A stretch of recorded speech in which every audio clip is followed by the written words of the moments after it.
Hey everyone, today we're going to go over a spellbinding movie, War Witch. War Witch is an astonishing drama set in Africa that vividly depicts the courage and resiliency of a 12-year-old girl whose spiritual gifts enable her to survive.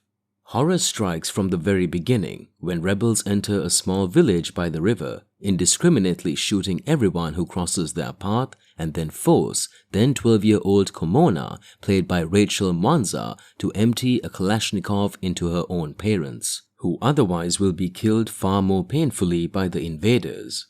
Why exactly they had descended on the village, what caused the massacre, and who they are rebelling against is irrelevant. The scene would obviously fit many African nations at war with themselves. On the way back to the rebels' camp, Komona is pitilessly beaten every time she fails at her duties and beaten twice as hard until she learns not to cry or complain.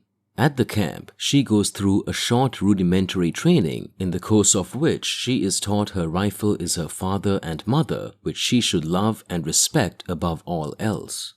When she is the only one to survive a skirmish with the government soldiers, the rebel chief, named the Great Tiger, believes she is endowed with supernatural forces and she is enthroned War Witch, a temporary title that she might be made to pay for if her presupposed magic powers do not bring in the desired results.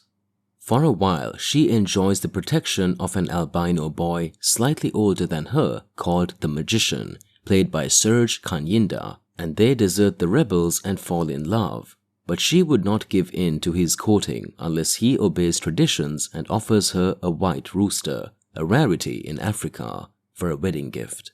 After several hilarious episodes, he manages to come up with the cockerel and the two of them enjoy an idyllic interlude in the village of the magician's uncle, known as the Butcher, played by Ralph Prosper. But the rebels catch up with them, they get rid of the magician and bring their War Witch back to camp, where she is raped and forced into custody of a brute she hates. Barbarity is everywhere as Komona, pregnant and seeking refuge, realizes that neither she nor her baby will ever have any peace of mind unless she goes back to her village to bury the remains of her parents, whose ghosts keep haunting her.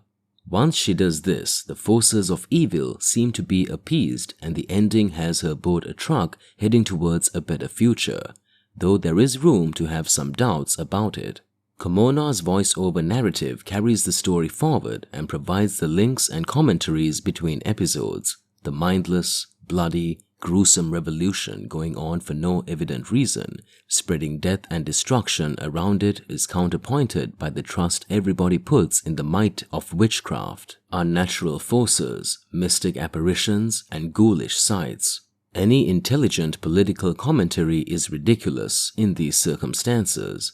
The message here is supposed to be that the resilience of human spirit is stronger than all the madness and miseries it has to endure. But the fact that these acts of barbarism are induced by human beings, not mystic forces or violent psychotic viruses, makes one wonder if this approach, intentionally limited to one single point of view of a surviving victim, is indeed sufficient to deal with this tragedy.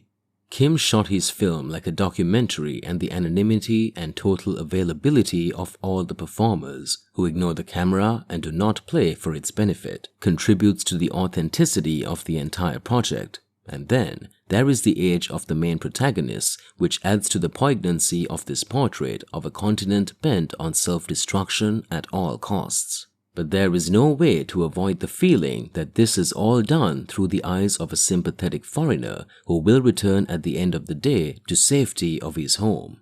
Stories like this have been told before. This film can't pretend to hit anyone over the head with its revelations. What's missing here, in order to raise it to a different status, is the fierce involvement that comes from someone who lives inside the picture and is therefore personally concerned.